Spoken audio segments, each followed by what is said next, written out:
Introducción. La capacidad del organismo para mantener una determinada intensidad de ejercicio durante un tiempo determinado es un reflejo directo de la capacidad funcional cardiorrespiratoria.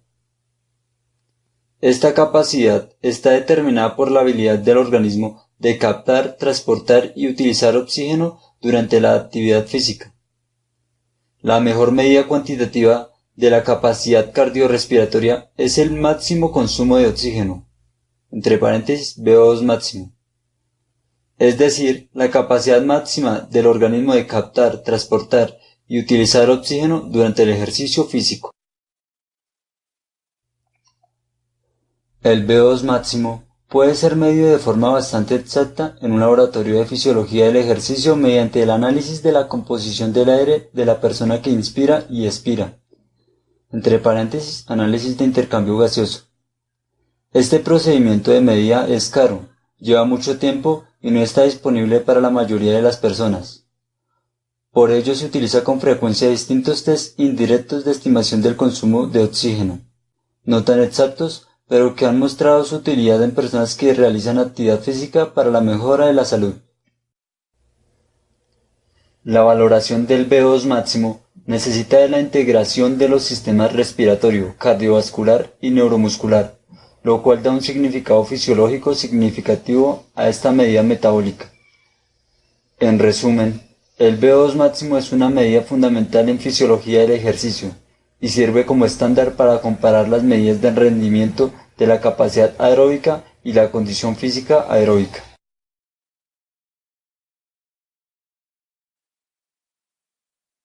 Valoración del consumo máximo de oxígeno, entre paréntesis, VO2 máximo. Los test usados para valorar el VO2 máximo utilizan ejercicios que activan grandes grupos musculares con una intensidad y duración suficientes para conseguir una transferencia máxima de energía por vía aeróbica. En este contexto hablamos de prueba de esfuerzo o ergonometría. La medida o estimación del VO2 máximo se puede realizar con diferentes protocolos estandarizados y distintos sistemas ergonométricos. Denominamos pruebas de esfuerzo directas o test directos a aquellos que miden el VO2 y otras variables fisiológicas a través de analizadores de gases respiratorios. Entre paréntesis, tabla 1. Los test directos se llevan a cabo más frecuentemente en laboratorio, pero si se dispone de analizadores de gases portátiles, pueden ser diseñados para ejecutarlos en el terreno deportivo. Entre paréntesis, figura 26.1 y 26.2.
Denominamos pruebas de esfuerzo indirectas o test indirectos a aquellos diseñados para estimar el VO2 máximo sin necesidad de disponer de un analizador de gases respiratorio durante el esfuerzo. Consecuentemente, el número de ecuaciones desarrolladas para estimar el VO2 máximo se basan en variables como el sexo, la edad, la altura y el peso o la distancia recorrida en el test ejecutado. Entre paréntesis, Heisen y Coles, 1984, Arcila y Coles, 1990, Fairbairn y Coles, 1994, Cooper y Coles, 2001, Davis y Coles, 2002. Cierro paréntesis. Estas pruebas de esfuerzo se realizan tanto en el laboratorio como sobre el terreno, donde la persona realiza su actividad deportiva. La ejecución de pruebas de valoración funcional aeróbica requieren tener en cuenta una metodología, cuyo cumplimiento ayuda a obtener información válida y fiable. Entre los requerimientos metodológicos generales destacábamos los siguientes. Primero, definir el objetivo que se persigue con el registro, las capacidades funcionales que se pretenden medir y los parámetros indicadores de dichas capacidades. Segundo, conocer el nivel de validez, fiabilidad, precisión y exactitud de la prueba, y escoger la que nos dé más información de acuerdo a los objetivos marcados. Tercero, elaborar y describir protocolos precisos de ejecución de la prueba. Cuarto, reducir al mínimo las variables ambientales controlables, por ejemplo, realizar la prueba a la misma hora, en la misma pista, en unas condiciones de viento, humedad y temperatura adecuadas y no extremas. Quinto, disponer o elaborar un sistema válido de valoración de los resultados, baremos, valores de referencia normalizados, ecuaciones de predicción, en función de la edad, el sexo, el entrenamiento y la categoría deportiva. Pruebas directas. Medición del VO2 máximo mediante analizadores de gases. La técnica más utilizada para medir el consumo de oxígeno durante el ejercicio es la espirometría de circuito abierto.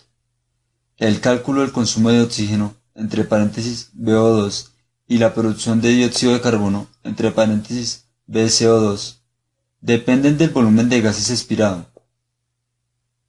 Normalmente, el aire ambiental mantiene una composición constante de 20,93% de oxígeno, 0,03% de dióxido de carbono y 70,04% de nitrógeno.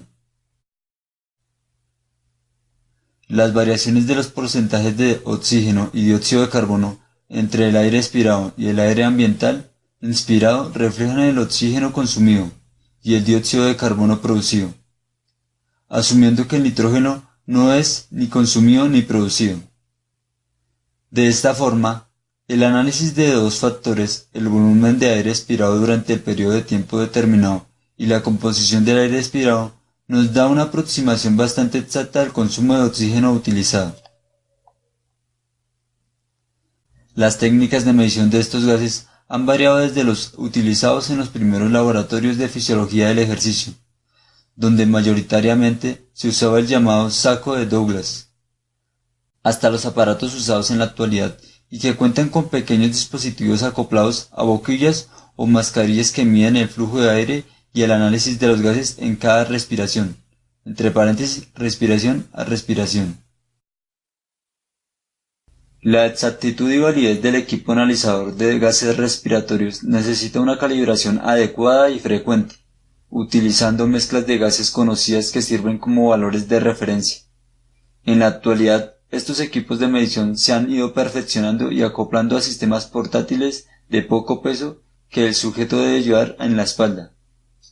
La ventaja es poder realizar el análisis de gases respiratorios durante la ejecución de la actividad física en el lugar específico donde se lleve a cabo de forma habitual el ejercicio. Los test de valoración aeróbica aplicados en laboratorios nos permiten utilizar sistemas de medida más precisos y trabajar en condiciones más controladas, entre paréntesis temperatura y humedad ambiente, y reproducibles, lo que en general conlleva obtener resultados más fiables y precisos. Por su parte, los test de valoración aeróbica aplicados en el terreno deportivo, entre paréntesis test de campo, suelen ser más específicos, por cuanto permiten la realización de la actividad en el medio en el que se desarrolla normalmente, con sus características temporales y de intensidad propias y sobre todo con sus características biomecánicas específicas. Entre paréntesis, sabemos que existen gestos deportivos no reproducibles en el laboratorio.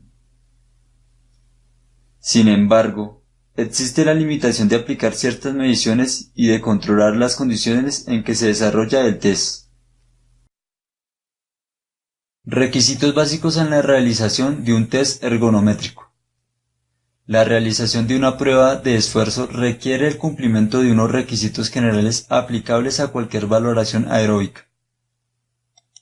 Valoración médica previa. El equipamiento utilizado deberá ser calibrado antes de su uso.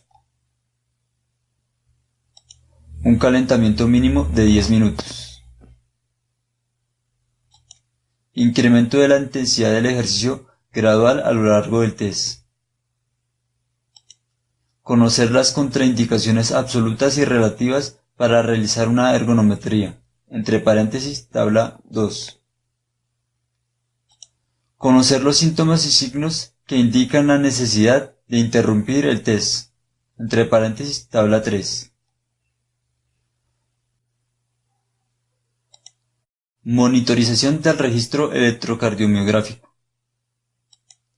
Tras finalizar el test, debe haber un periodo de vuelta a la calma activo. El lugar donde se realiza el test debe ser tranquilo. Y por último, las condiciones de temperatura y humedad relativa del aire deben oscilar entre los 21 y 23 grados y el 60% respectivamente.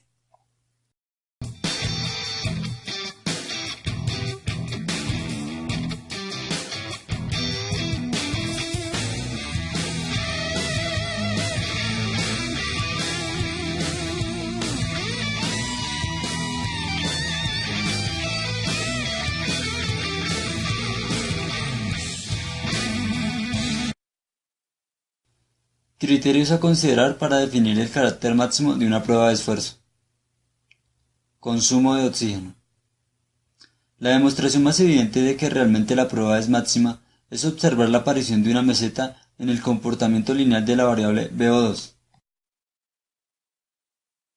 A pesar del aumento de la carga de trabajo, este comportamiento no sucede en la mayoría de los sujetos, sobre todo si no están entrenados. Por tanto, también se puede utilizar el criterio de que el aumento en mililitros del VO2 sea inferior a 150 mililitros por minuto, en dos estadios sucesivos del test incremental utilizado. Entre paréntesis, figura 26.3.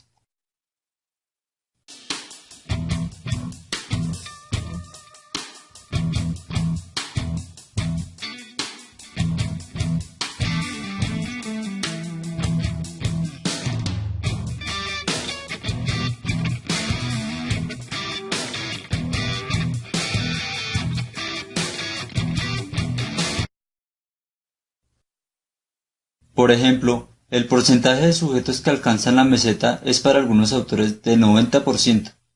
Entre paréntesis, Enstrad 1, 1960, Glassford y Coles, 1965, Mitchell y Coles, 1958, Taylor y Coles, 1955. Cierro paréntesis. Para otros, está más cercano al 60-80%. Entre paréntesis, Pollock y Coles, 1976, Sidney, Pollock y Coles, 1976, Sidney y Coles, 1977. Cierro paréntesis.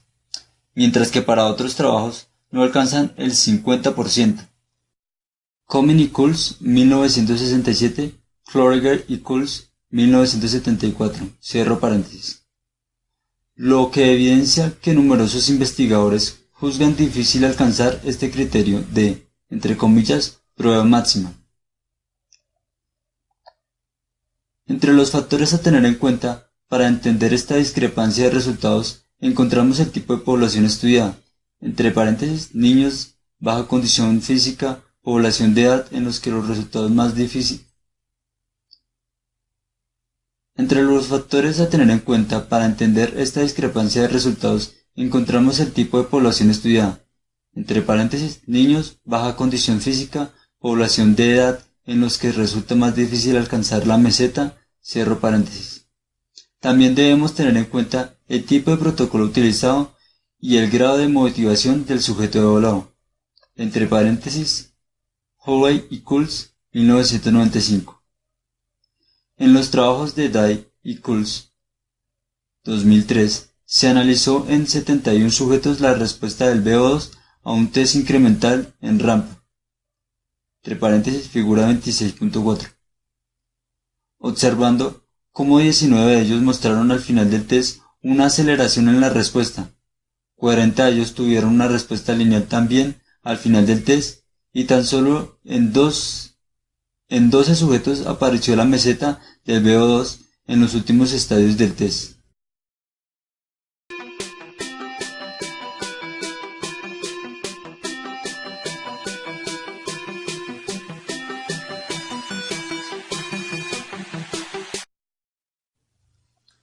Parece, por tanto, que existen evidencias científicas que sugieren que la meseta de VO2 al final de un test tan solo es evidente en el 50% de los test incrementales. Entre paréntesis, Holley y Kulz, 1995, Roca y Kulz, 1997, Saltin, 1996. Cierro paréntesis.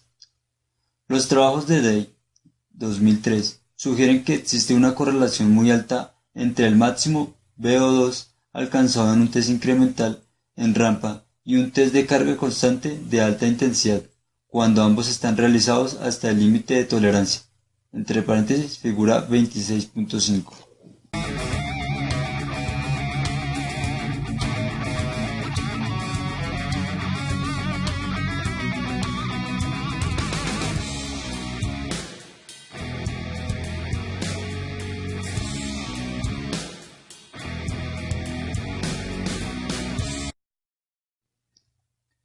En los resultados de este trabajo se observa que el VO2 pico alcanzado en estos test de carga constante de 4,51 más o menos 0,3 litros por minuto, sin diferencia frente al obtenido en los test incrementales en rampa, entre paréntesis 4,50 más o menos 0,3 litros por minuto, cierro paréntesis, entre paréntesis, figura 26.6.